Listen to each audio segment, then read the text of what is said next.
Hello, wherever you are, and welcome to this series of podcasts on quality management system essentials. My name is Joe Oundo, and I'm a medical microbiologist and public health specialist. Right now, I'm a clinical and research lab systems expert and consultant clinical microbiologist in Nairobi. That is my home city, and my country is Kenya. But wherever you are, please feel welcome to this series of podcasts on quality management system essentials. So we want to ask ourselves the question, why quality management systems? Well, to answer that in the next 20 to 30 seconds is that without a system, there'll be chaos. And in chaos, apart from the Big Bang Theory, which was from chaos, nothing else good comes from a chaotic system. So we want to ensure that whatever we do, wherever we are, whoever we are, we follow a system. We create a system that even in our absence, the system is able to function normally and give the best product that is intended to give. So, what are the objectives of this quality management system session and essentially in today's introductory podcast? So, at the end of this activity, you should be able to, one, explain the importance of management system, quality management system. Two, list the quality system essential elements. Three, describe the history of development of quality principles. And four, discuss relationship of this quality model to ISO and CLSI standards. ISO is the International Standards Organization and CLSI Clinical Laboratory Standards Institute. Now, the quality management system is composed of 12 elements, and these are in no order of importance: organization, personnel, equipment, purchasing and inventory, process control, information management, documents and records, occurrence management, assessment, process improvement, customer service, and facilities and safety. So what is quality? Quality is those things that we do to ensure that the process and the end product meet what it is intended to do. And to put it in other words, we want to achieve 100% acceptance rate. The converse of that is that achieving a 99% level of quality means we are accepting an error rate of 1%. Do you want to be in the 1% where the error is found? Even if we accept an error rate of 10%, which to me is not acceptable, it means that for every 100 results, 10% of those results are wrong. I don't want to be in the 10% where the result is wrong. And we are going to see the consequences of having a wrong result. Let me give an example. In France, a 1% error rate would mean every day that 14 minutes without water or electricity. Well, you can say, we're used to it. In our country, more often than not, we don't have electricity, but that does not make it acceptable. It means that, again, 50,000 parcels are lost by the postal services. I know that in some countries, the postal services have ceased to exist because of the advent of the mobile phone and other artificial intelligence, but there are courier services. And losing 50,000 parcels every day, that parcel might be having results that your doctor, your physician is waiting for, that your lab is waiting for, that somebody is waiting for, financial statements, something of importance, your visa application forms, and then it is lost. It will also mean 22 newborns falling from the midwife's hands. Yeah, I kept silent for a reason. You want to imagine your newborn baby falling from the hands of the midwife. What are the consequences of that? Or 600,000 lunches contaminated by bacteria, and you suffer food poisoning. Some of the food poisoning are fatal. Or 3 bad landings at the Orly Paris airport every day. Now, 3 bad landings means over 300 fatalities Losing one life is bad enough. Losing over 900 lives from 3 bad landings is a serious consequence. The results of failure means crashes, means death. That is what it means. That 1% that we are saying is acceptable failure rate. Essential to all aspects of healthcare and laboratory results that are accurate, reliable, and timely. The lab results which are accurate and reliable but are received post-mortem are not very good for patient care and management. They are very good for learning purposes, but not for immediate patient care and management. Lab results which are timely and reliable but not accurate are also not useful. So these 3 elements are critical in laboratory results. They must be accurate, they must be reliable, and they must be timely. Now, the lab errors cost in patient outcomes, personnel effort, and time wasted. Patient outcome, the patient who receives wrong results ends up either in a funeral pyre or 6 feet underground, or wasted resources and wasted personnel effort right away from the clerking system to the lab system to the nursing system to the physician system. All that process is wasted because of laboratory errors. And everybody's time is wasted. How do we achieve excellent performance in the laboratory? As I said a few minutes ago, we achieve this through following these 12 quality management system essentials.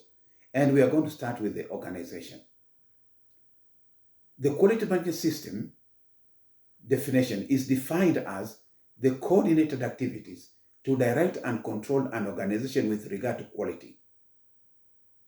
This is how it is defined by ISO and CLSI. All aspects of the lab operation need to be addressed to assure quality. This constitutes a quality management system. Now, how complex is the lab? First is the patient, who is the customer of the lab. There is a pre-examination.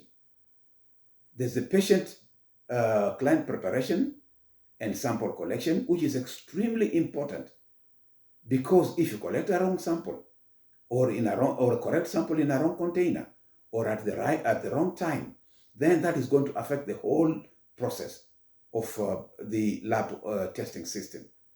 Personnel competency and test evaluations. You want the person who is collecting a sample, preparing the sample, and testing the sample to be competent and to be able to evaluate the tests, from very simple tests to very complex tests.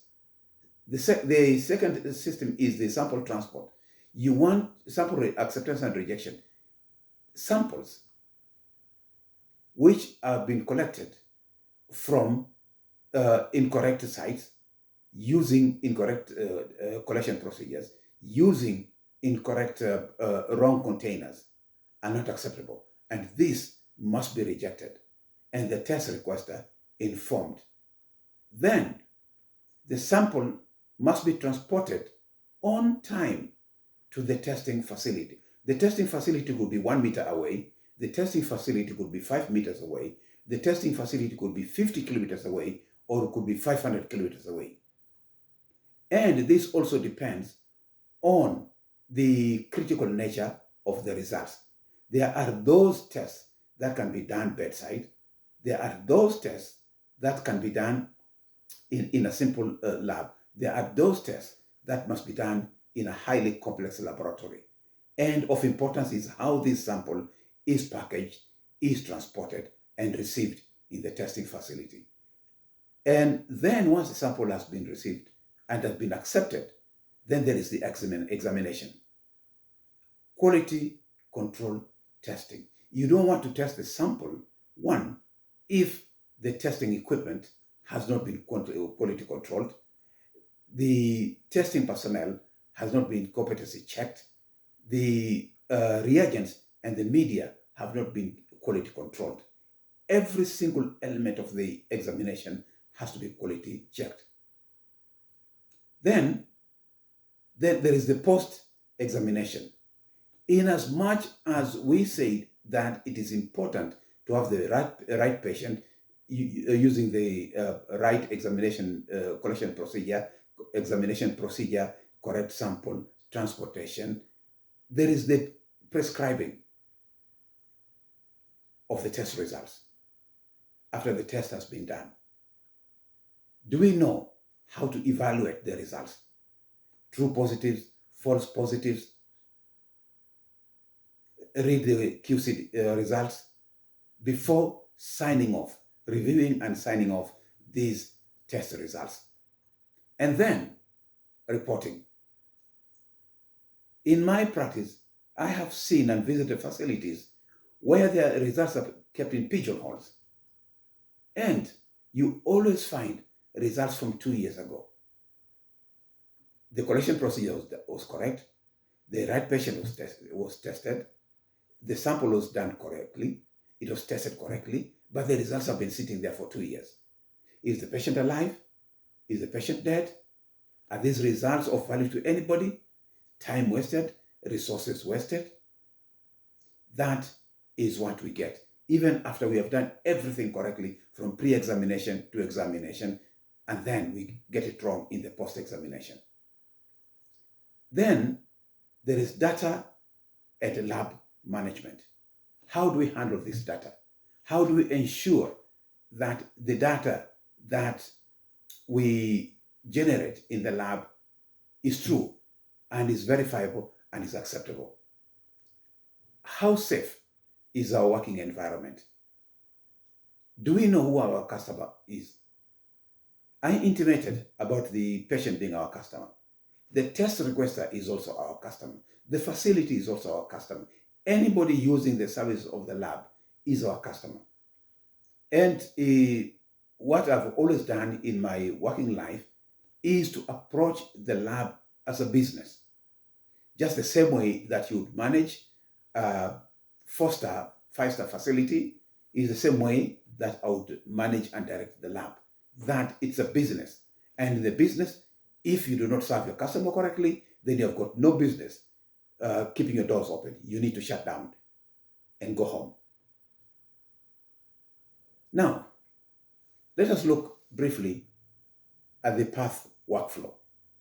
We have the patient. The patient has to decide by himself or herself to come to the health facility, to come to the laboratory. And then the patient is triaged and seen by a physician. Then a test is ordered. After the test is ordered, the patient is sent to the laboratory. Then on the basis of the clinical history and the test order, the sample is decided, which sample will be collected. And the lab has got the onus to advise the test requester on 1, which tests are available, and 2, which tests are appropriate. So in conjunction with the test requester, who might be the nurse, who might be a clinical officer, who might be a doctor's assistant, who might be a physician, who might be a consultant, whoever they are, in the lab, we have to be able to advise them that for this kind of medical condition, these are the tests that are advisable, and these are the tests that we are able to do and are available. If the test requested is not available, then we have the onus to advise also that this test is not available, but we recommend this alternative test. You don't go ahead and do the test because you are not sitting in front of the patient yourself. So you recommend the alternative test. And then once that has been agreed, then there's a laboratory analysis or the examination phase, creation of the report, transportation of the report, which is the post-examination phase, and the results interpretation It is not my business as a laboratory scientist to say the patient is pregnant. I would say pregnancy test positive, malaria test 500 parasites per so many red blood cells seen. And it is upon the test requester to interpret those results. They can come back and ask for help on how to interpret those results. But I give the results as I have tested them. Why is the path of workflow essential to consider in health laboratories? This is important in ensuring that the process of managing a sample collection must be considered. One, the beginning, the sample collection, and the end, reporting and saving of the results, and all the process in between, as I have indicated earlier. Now, these lab tests are influenced by the lab environment. The lab environment can be terrible, from toxic working environment to broken down equipment to non-availability of media and reagents to even inappropriate lighting conditions. So the lab working environment must be excellent. And then the staff, the most important component are the laboratory staff. They must be knowledgeable. Indeed, as I always say, I can employ my mother, rest her soul in peace. But is she qualified? Or is she the best person available at that time in the pool available?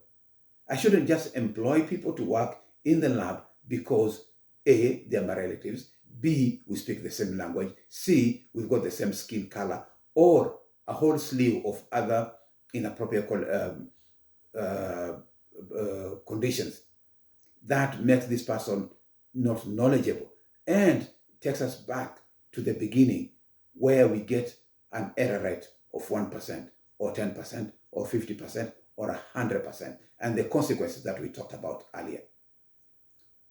Competent staff, reagents and equipment, as I said, they must not have been expired, they must have been serviced, they must be working, they must have been QC'd, fasting every morning before the work starts for the day. QC, quality control. Yes, indeed, I'm QCing the media, I'm QCing the reagents, I'm QCing the equipment, but do I know what I'm doing? Do I have standard operating procedures in front of me? And I am going to go in depth on these in the following podcasts. Importantly and vitally is communication. Indeed, we can do everything right, but if it is not written down, it has not been done. I've seen situations where you ask, has this equipment been QC'd? Yes, it was. So-and-so did it. It's not been written down. Oh, sorry, I forgot. No, you didn't forget, you didn't do it. So do it again. Indeed, they will feel bad, but it's not my business to make you feel good. It's my business to run the lab in a professional way, following the quality management system essentials. Managing the process is also critical. How do I manage the whole process from the time that the client arrives in the laboratory to the time that I release the results? Even after we've done all of this, there'll be occurrences. How do I manage these occurrences? And I'm going to touch about occurrences in other podcasts to come. And importantly, is keeping of records. Keeping of records, there's a difference between records and documents. The Bible and the Holy Quran and other holy books are records. Lab request form is a document. Once it has been finished with and it has been archived, it becomes a record. So a document is a living thing. A record, we can essentially say, is a dead thing. So I've talked about the 12 quality management systems essentials and the path of workflow. Now, The organization, consisting of the person who is writing my paycheck. What is the organization? The organization must develop a quality policy. So indeed, yes, it's a health facility, it is a research institution, whatever it is, you got the lab. I remember at one time when I received my letter of employment, 12 pages long. Indeed, 12 pages. So before I signed it and sent it off, I had a meeting with my immediate supervisor. And I asked him, can you reduce these 12 pages to one matching order? And this is what he told me. I want you to establish an international standard laboratory which works at the best level in the world, and ensure that this lab does not only work in the best levels in the world, but is also ISO certified in the shortest time possible. We were able to reduce the 12 pages to 1 page. And I said, thank you. I've got my matching orders. So then we set off by first establishing a quality policy. This sets out the responsibilities of the lab, from the lab director to the lowest person in the lab. The authorities, because you cannot have responsibility without the attendant authority. Responsibility goes with authority. If you have been given the responsibility, but you don't have the authority, you are like a boxer whose eyes have been blinded, whose boxing hands have been tied behind your back. You cannot box, you will not box, but you'll be beaten. Quality policy according to communication. Communicating up and down and laterally. Who are you communicating with? Do you have the authority to communicate? Do you have the responsibility to communicate? And on top of this, importantly, is the provision of resources. Give me what I require in terms of the equipment, in terms of the chemicals and reagents, and in terms of the human resource, then charge me to give you the results, and I will give you the results. But if these are not available, then we will not be able to give the results. Personnel, critical in terms of human resource. Do we have a pool from which we can employ the people to be able to run the laboratory and to do the testing? We must define the job qualifications, the job descriptions. We give them orientation, aka onboarding, and train them. Perform competency assessment, professional development, provide to them, and continue education. Now, let me touch this one by one. Sometimes when you advertise a position, and I've done this many times before, you get almost over 400 applicants. And these are collected and collected by the Human Resource Division, who then sends it to the lab director. And this is the reality. Nobody is going to read 400 CVs. They're going to pick probably every 10th or every 15th or every 20th to come up with a shortlist of 40 applicants or 50. And then from the 40 shortlisted applicants, then go through their qualifications using Excel or CAGE, computer-aided job evaluation, to determine if they have the elements that are required by the laboratory. Do they meet the job description that they'll be able to come in and do the work? Then we do a short list of maybe 4 or 5 people. It's very unfair to have a short list of 10 people for one position, because essentially what it means is that when you have shortlisted people and you have called them for an interview, it means they're qualified for that job. And then, so why interview 10? If you want to do that, then have a job, a phone interview or a Zoom interview. Then shortlist the ones that you want to do a face-to-face interview with. After that, then you decide on the one that you've taken. Then my recommendation is have 1 or 2 alternates in case this person either turns down the job, because people do turn down jobs, or after a month they said, I don't like this job, I'm leaving. And I've been in situations where somebody simply does not turn up the next day in the morning, and you ask, so where is so-so? Oh, he left or she left. And then you have to very quickly be able to onboard the alternate person that you had in mind. Then train them. Personally, I have always preferred the greenhorns straight from university, straight from college. I'm able to train them and mold them to the person that I would like them to be. Indeed, yes, you can employ somebody like me who has been there for the last 50 years. So I come with a preconceived mind. My mind is set in a certain way, it's concretized. I don't want to change. And I will tell you, this is not the way we've been doing things. But that person, greenhorn, who does not the right end of the stick, you'll be able to mentor them, to teach them and train them to be the best in whatever you want them to be. Before you allow them to handle a patient specimen, you have to perform competency assessment using either internally derived sample and then also an externally derived quality assessment panel.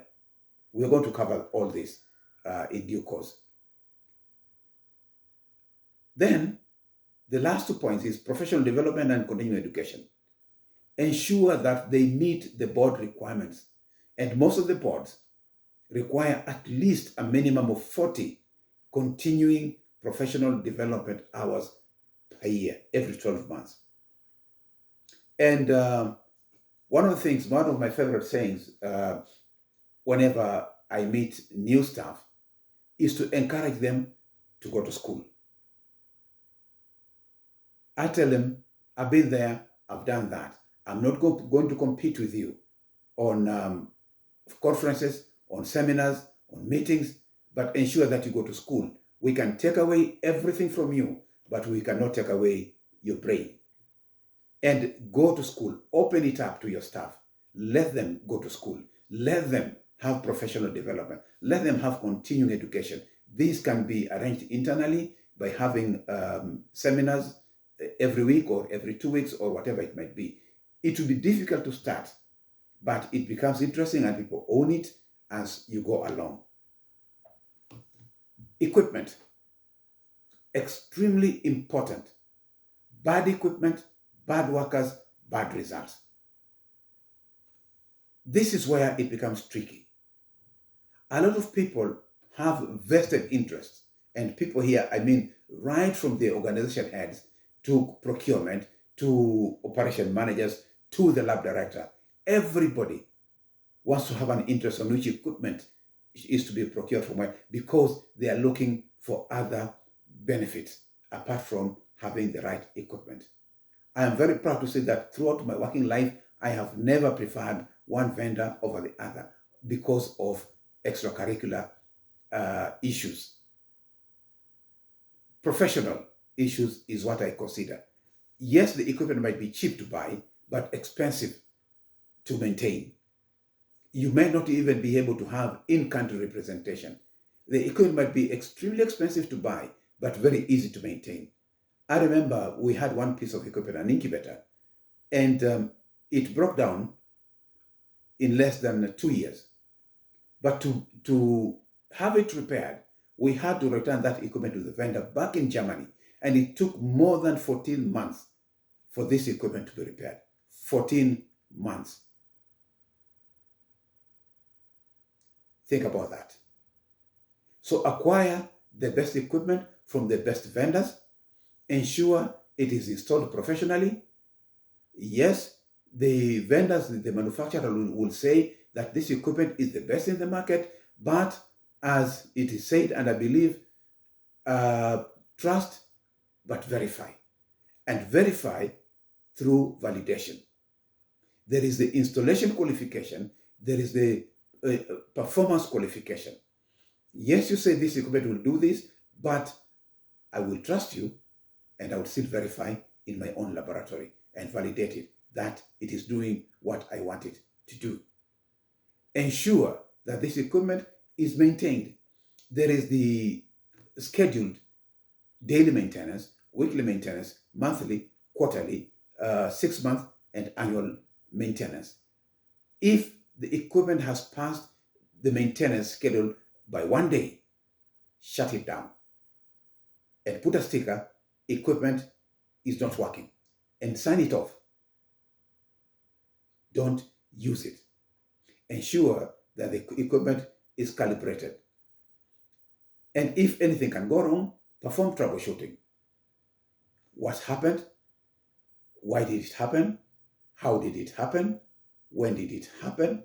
What do we need to do to ensure that it is working? And what do we need to do to ensure that it doesn't occur again? Maintain service and repair of the equipment and the equipment records.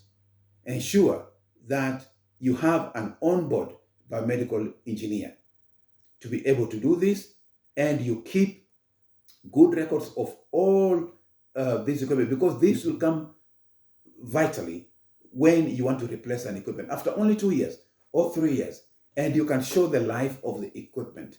This will help you in justifying your request to replace this equipment. Yes.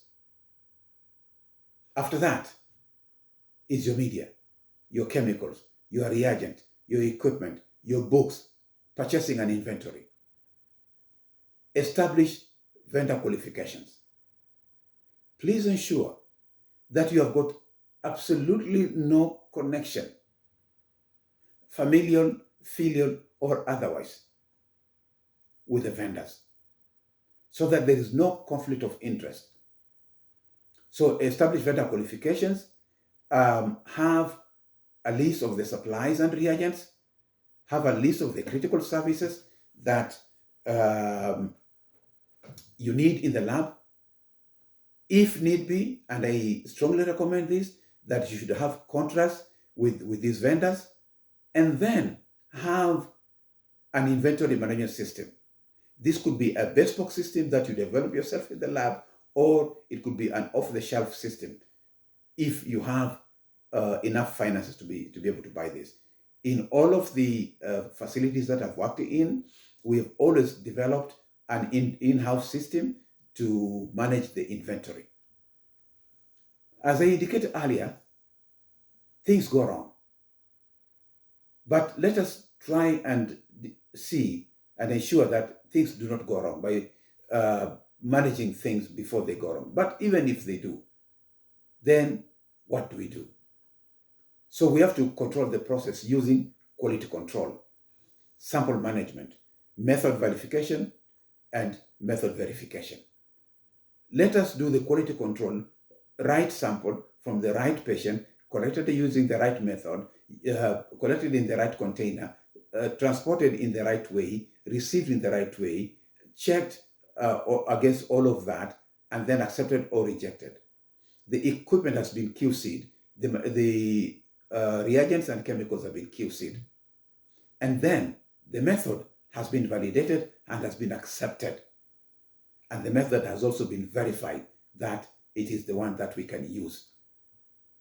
And then after that, all of this will generate information. We should be able to manage this information. And there is the handling of this information. Extremely important is confidentiality. How do you handle confidentiality? Ensure that the person working in the laboratory is taken through a confidentiality management training, and then they sign off on the confidentiality statement that whatever you see, whatever you read, remains here. You cannot discuss it outside of the four walls of the laboratory. How do you manage requisitions? Maybe you still have paper-based requisitions. How are these requisitions handled from the time that they are generated by the test requester to the time the test requester gets the reports back? This is extremely critical when you're handling forensic samples, and any sample can turn to be forensic at any time because you don't know what had happened before that and will happen after that. Examples are many. Rape cases, athletics, and many others. So handle it as if it is a forensic sample. And we are going to discuss this in detail on the chain of custody. Maintain logs and records, whether these are paper-based or these are electronic. How do you ensure that the people who are accessing this information are authorized to access the information? There are situations I've told my bosses, yes, sir, you're my boss. Yes, mom, you're my boss. But you're not entering the lab. You're not accessing this information because you have not signed the confidentiality statement. Oh, really? Yes, he did. And I take them through that and they sign it. And then, okay, here, sir. You can now see and access the reports. You can have very simple computerized laboratory information system, Excel, Stata, or any other information system. There are those that you could find very easily, like, for example, REDCap. Doesn't mean that, condoning those or recommending those, no. But we can have very simple to extremely complicated lab information management systems. And as I said about documents and records, how do we create documents? How do we revise and review? How do we control and distribute these documents? And then how do we collect records? How do we review them? How do we store them? For how long do we retain them? There are those records that are destroyed immediately after the use is over, maybe the same day. There are those that are retained for 6 years. If, for example, it's clinical trial records, then regulatory authorities may require that you retain those for a definite period of time. It may also be a national requirement that those records are turned over to the National Archives and they become national records. The other element is the occurrence management that we're going to discuss in detail on complaints, mistakes and problems, documentation, performing root cause analysis, what are the immediate actions that need to be done, what are the corrective actions and preventive actions. And then there is the lab assessment. Yes, we might think that, we are performing at the top, at the best of our ability, but until we have a fresh pair of eyes, external, to tell us whether we are doing right or we're doing wrong, then we will not know at what level we are performing. So we need an internal quality indicators, audit program, and audit review. These can be done on a daily basis, on a weekly basis, on a quarterly basis, 6 months, 1 year basis. And then the external proficiency testing, EQA. Without having an EQA program, you will not know whether you are working well or not. Scheduled and unscheduled inspections and accreditations. All of this we are going to discuss in detail. Then we had process control, and now we are having process improvement. These are opportunities for improvement, providing feedback to the stakeholders. How do we resolve problems, risk assessment, preventive actions, and corrective actions? Yes, it has occurred. Why did it occur? When did it occur? How do we prevent it? How do we ensure it doesn't occur again? Other critical element is customer service. As I say that I run the lab as a business concern. So yes, you're a patient, but importantly, you're a customer. Yes, you're a physician, importantly, you're a customer. And if I treat you, because without the customer, I have no business keeping the lab open. So I have to be able to keep the lab open for my customers to come in and value the customer and get feedback from them. who are the customers. So I should be able to identify who my customers are, identify their needs, and provide customer feedback. The need will generate for me the lab test menu. Is the facility safe? Am I able to provide a safe working environment? Do I have a transport management system? This is critical because sometimes you have to keep the lab open 24/7, 365. Sometimes we have to be able to collect samples out in the field, for example, in demographic surveillance systems, in clinical trials, where we collect samples from households, in outbreak investigations. Do we have a proper transport management system? Do we have security in the lab? Do we have CCTV? And this is extremely important, and we'll discuss this in great detail, why we should have CCTV in the lab. Containment. Are we able to contain the lab so that the lab does not become the source of an outbreak that can result into a major public health crisis? How do we manage the waste from the lab? What are the lab safety procedures? Ergonomics. Do we have proper chairs, proper benches, proper cabinets? Sometimes we are required to stand for extremely long periods of time. Are we able to stand and perform the testing comfortably for 5 hours, 6 hours?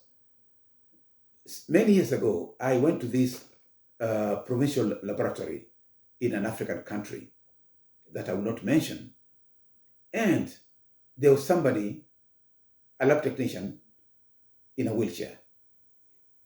Indeed, they say in our national language, hujakufa, hujaumbika. Things can happen at any stage of our lives. But really, somebody in a wheelchair working in the lab, and he was carrying a Winchester bottle, a 5-liter Winchester bottle of 12 molar sulfuric acid. Now, tell me what happens when you collide with this person. Think about it. Implementing quality management system does not guarantee an error-free laboratory. It doesn't. Because it won't be angels working there, human beings. And we will make errors. What I do is, I correct the error. I don't punish the person. So does it mean that, you go scot-free? No. I've had instances where I've taken it the American way and said, you're fired. You're leaving the lab now. And this person must leave. We will follow the procedures later on. But for the safety of everybody, for the good of everybody, this person has to go. As I said, implementing the quality management system does not guarantee an error-free laboratory. However, it detects errors that may occur and prevents them from recurring. So, laboratories not implementing a quality management system guarantees undetected errors. And undetected errors, as I said, that a 1% error in an airport can result in fatality of 300 souls. 1% error in the incorrect grouping and cross-matching of blood will result in death. Laboratory quality management system, as I said in summary, is a coordinated activities to direct and control an organization with regard to quality. Now, historically, there are those people who have been known and acknowledged as innovators of quality, as Walter Shewhart, Edward Deming, Joseph Duran, Philip Crosby, and Robert Galvin, amongst many others. Walter Shewhart introduced the statistical process control. Edward Deming introduced the continual improvement.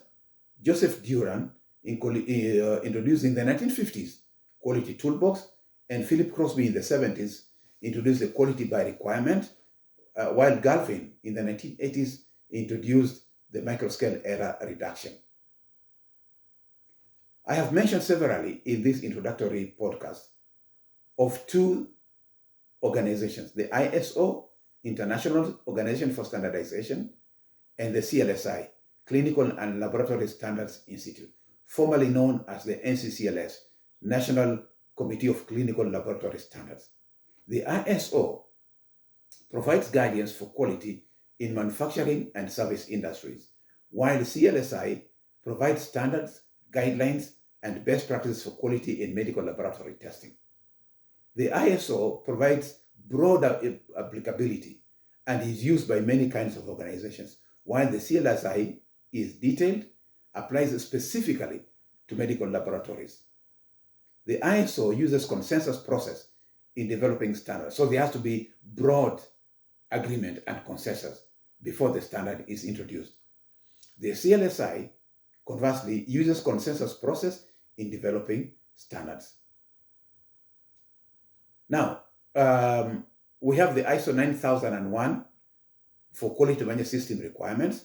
We have the ISO 17025 for general requirements for the competence of testing and calibration laboratories, and ISO 15189 for quality management in the clinical laboratory. The ISO 15189 is the foundation of internal medical lab quality management. And when I'll be referring to ISO accreditation, I'll be specifically referring to the ISO 15189. Previously, we were using the 2012 version. Now we're using the 2022 version. And for medical laboratories in particular, for requirements for quality and competence, that when you are ISO certified, people are able to trust your results. It gives people confidence. And then the CLSI quality documents, we have the HS1A2, which is a quality management system model for healthcare. It describes quality system model with the 12 quality system essentials that we are going to be covering in our podcast, aligns to ISO 15189 and parallels ISO 9000. It applies to all healthcare systems. The other document is the GP26A3, which is application of quality management system model for lab services, which describes lab application of quality system model, relates the path of workflow to the quality system essentials, assists laboratories in improving processes, and relates to HS1-A2 and ISO 15189. In summary, ladies and gentlemen, quality management system is not new. The quality management system grew from the good works of innovators who defined quality over a span of 80 years. And it is still a continuing process. It's still improvement.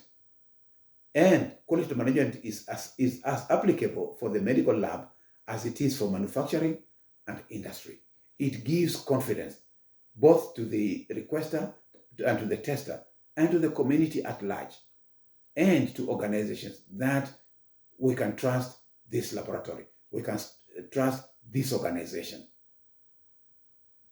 Now, the key messages for this podcast are: a lab is a complex system and all aspects must function properly to achieve quality.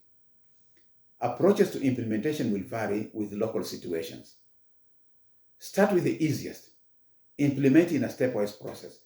We have the SLAMTA, stepwise laboratory improvement towards accreditation, WHO SLIPTA, which takes you to 5-star and then tells you that now you're ready to apply for accreditation. But ultimately, all quality management system elements must be addressed. And these are, again, in summary: organization, personnel, equipment, purchasing and inventory, process control, information management, documents and records, occurrence management, assessment, process improvement, customer service, facilities and safety. So we are going to cover all of this, at least one element per week. And I would encourage you to send your questions and comments to either my LinkedIn or Facebook pages or my phone numbers. Use whatever media that you can, or in the comments below, ask questions, and I promise you that I will endeavor to direct you in the right way where you can get the answers. I will not provide you the answers, but I'll show you which way to follow. And you find the answers by yourself, and together we improve on laboratory services. This reminds me on a publication which came out probably 12 years ago. Is the lab a hindrance to quality medicine in Africa? My answer is no, it is not. Lab medicine is a vital cog in the provision of quality medical services, not only in Africa, but the world.